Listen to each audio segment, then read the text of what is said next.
What's up, rat mommies and daddies? It's currently 10:30 p.m. and I just got home from the kingdom of the planet of the apes, and I'm gonna give y'all my thoughts.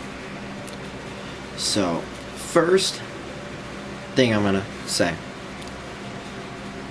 this had the best CGI I've seen in ages. There's a certain scene with water that is incredible. We've all seen that, like the water stuff from Avatar. This is as good or better than the Avatar water sims. I want to get that out of the way because I thought that was crazy from a technical level. Alright, we're going to get into the movie. I'm going to explain a little bit of the plot. So, starts out, they have a funeral for Caesar. That's spoilers from the old trilogy, but he dies at the end. Spoilers. Minor spoilers for this movie, sort of. There will be spoilers. So, but I'm going to have all spoilers for the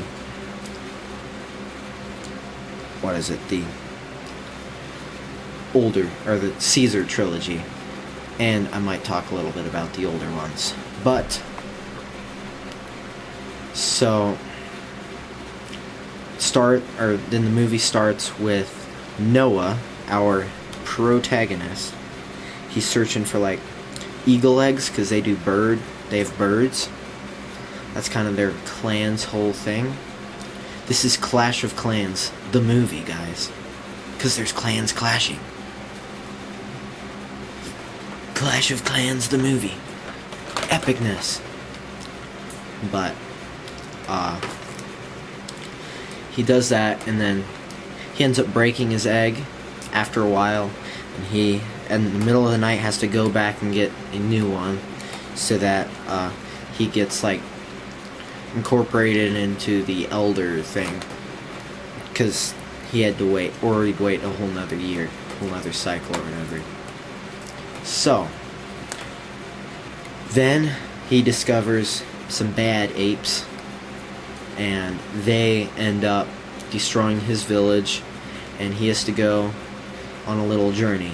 He finds an orangutan who can kind of read, and he's like, he was a follower of the original Caesar, sort of, or a descendant of, like, Maurice from the Caesar trilogy.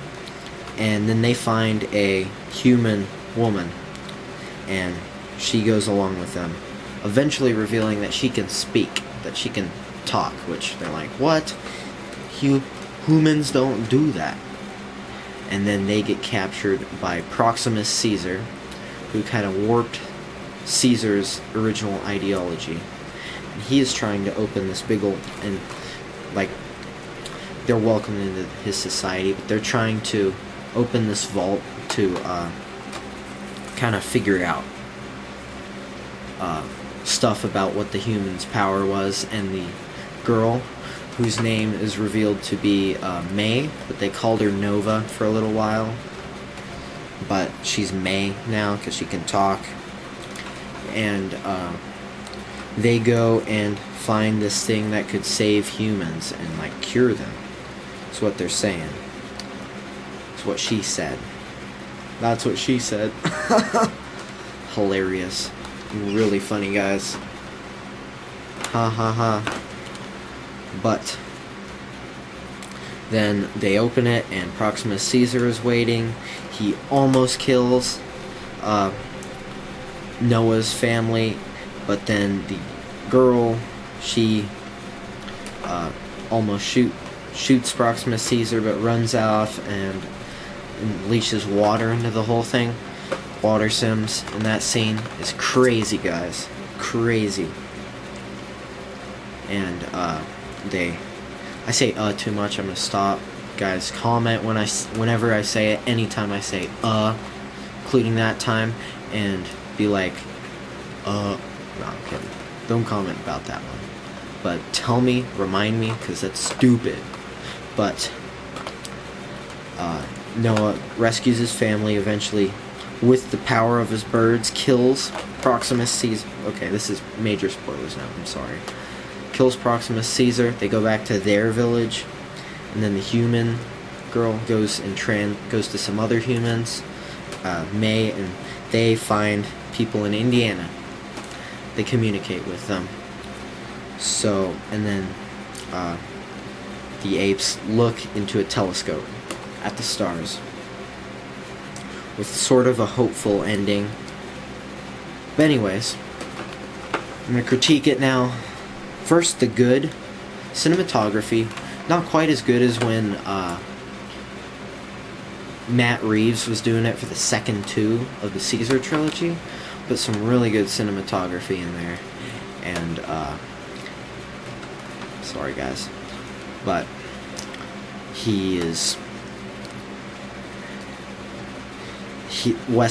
director Westball is really good at how he directs, I think.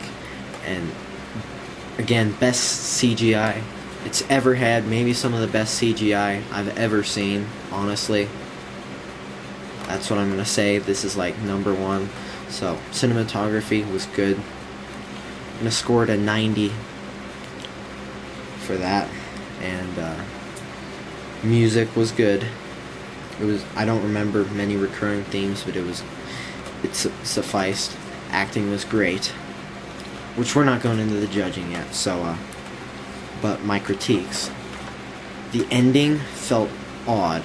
I was like, it's hopeful for both of them, which was interesting, and I'm not quite sure where they're gonna lead it. Just a little confused, but I really liked it. I feel like it leaves it open-ended.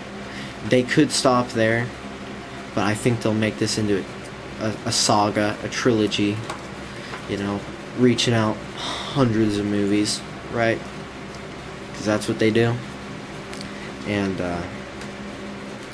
yeah, and I felt like at the very end, May, her character, felt a little bit too Ray Palpatine, which I'm not a big fan of those movies, guys. That's just at the very end. So I'm not going to critique that part too much, because she's a good character for most of it. And I think if they continue her character throughout the rest, they can make her a good one. And you know, there's this whole clan aspect. I really like that part. The clans, the clash of the clans. Pretty fun stuff. And I feel like they really just push how humans and apes could be together somehow, which we'll see where that goes in this. I don't think it's going to be like direct prequels to the original film, because I feel like it's not really working towards it, even though there's 2,000 more years that they have before the events of that. But I'm really enjoying how Planet of the Apes has been going for the last 4 movies. I think it's going to be a lot of fun for sure. Overall, just really enjoyable. So, I'm going to rate stuff. I gave cinematography a 90. So we do 100s here. 90, I gave special, like, technical aspects. 100 out of 100. Beautiful. Music, we'll give that an 80. Or, no, we'll give it a 70. This is pretty good. And then acting, we'll give it 80. And then, what's my other one? Story, we're going to give an 80.